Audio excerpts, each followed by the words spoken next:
Good morning and welcome back to another episode of The Longing. Today we are going to be continuing to read Moby Dick. So, let's get started, shall we?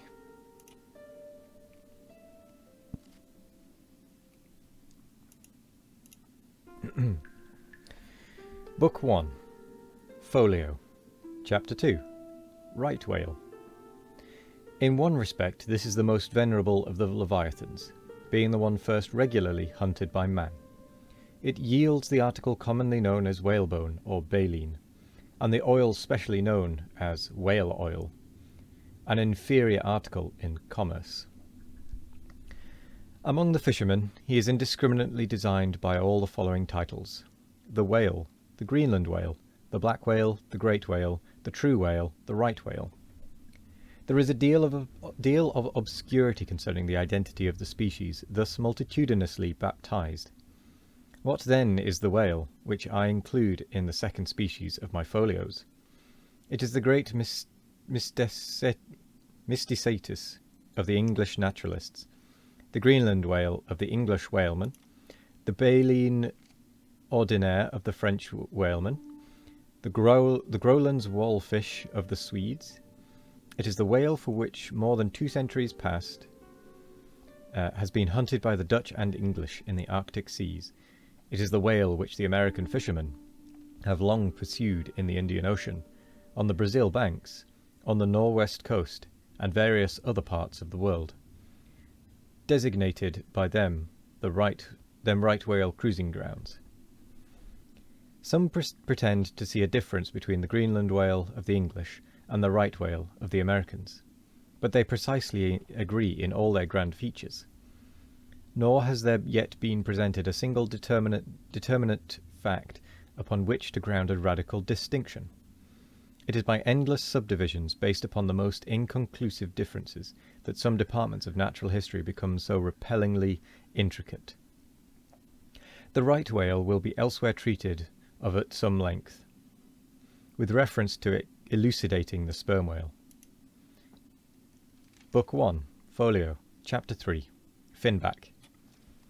Under this head I reckon a monster which, by the various names of finback, tailspout, and long john, has been seen in almost in every sea, and is commonly the whale whose distant jet is so often described by passengers crossing the Atlantic in the New York packet tracks. In the length he attains, and in his baleen, the finback resembles the right whale, but is of a less portly girth and a lighter colour, approaching to olive. His great lips present a cable-like aspect, formed by the intertwisting, slanting folds of large wrinkles. His grand distinguishing figure, the fin, from which he derives his name, is often a conspicuous object. This fin is some 3 or 4 feet long, growing vertically from the hinder part of the back, of an angular shape, and with a very sharp pointed end. Even if not the slightest other part of the creature be visible, this isolated fin will at all times be seen plainly projecting from the surface. When the sea is moderately calm, and slightly marked with spherical ripples, and this gnomon-like fin stands up and casts shadows upon the wrinkled surface, it may well be supposed that the watery circle surrounding it somewhat resembles a dial, with its style and wavy hour lines graved on it. On that as dial, the shadow often goes back. The finback is not gregarious. He seems a whale-hater, as some men are men-haters. Very shy, always going solitary, unexpectedly rising to the surface in the remotest and most sullen waters. His straight and single lofty jet rising like a tall misanthropic spear upon a barren plain, gifted with such wondrous power and velocity in swimming as to defy all present pursuit from man. This Leviathan seems the banished and unconquerable Cain of his race, bearing for his mark that style upon his back. From having the baleen in his mouth, the finback is sometimes included with the right whale, among a theoretic species dominated whalebone whales, that is, whales with baleen. Of these so-called whalebone whales, there would seem to be several varieties, most of which, however, are little known. broad-nosed whales and beaked whales, pike-head whales, bunched whales, underjawed whales, and rostrated whales are the fishermen's names for a few sorts. In connection with this appellative of whalebone whales, it is of great importance to mention that, however such a nomenclature may be convenient in facilitating allusions to some kind of whales, yet it is in vain to attempt a clear classification of the Leviathan, founded upon either his baleen or hump or fin or teeth. Notwithstanding that those marked parts or features very obviously seem better adapted to afford the basis for a regular system of cytology than any other detached bodily distinctions, which the whale in his kinds presents. How then? The baleen, hump, back fin, and teeth. These are things which peculiarities are indiscriminately dispersed among all sorts of whales, without any regard to what may be the nature of their structure in other and more essential particulars. Thus the sperm whale and the humpbacked whale each has a hump, but there are but there the similitude ceases. Then this same humpbacked whale and the Greenland whale, each of these has baleen, but there again the similitude ceases. And it is just the same with the other parts above mentioned. In various sorts of whales they form such irregular combinations, or, in the case of any one of them detached, such an irregular isolation, as utterly to defy all general methodization formed upon such a basis. On this rock every one of the whale naturalists has split. But it may possibly be conceived that in the internal parts of the whale, in his anatomy, there at least we shall be able to hit the right classification. Nay, what thing, for example, is there in the Greenland whale's anatomy more striking than his baleen? Yet we have seen that by his baleen it is impossible correctly to classify the Greenland whale, and if you descend into the bowels of the various leviathans, why there you will not find distinctions a 50th part as available to the systematizer as those external ones already enumerated. What then remains? Nothing but to take hold of the whales bodily, in their entire liberal volume, and boldly sort them that way. And this is the bibliographical system here adopted, and it is the only one that can possibly succeed, for it alone is practicable.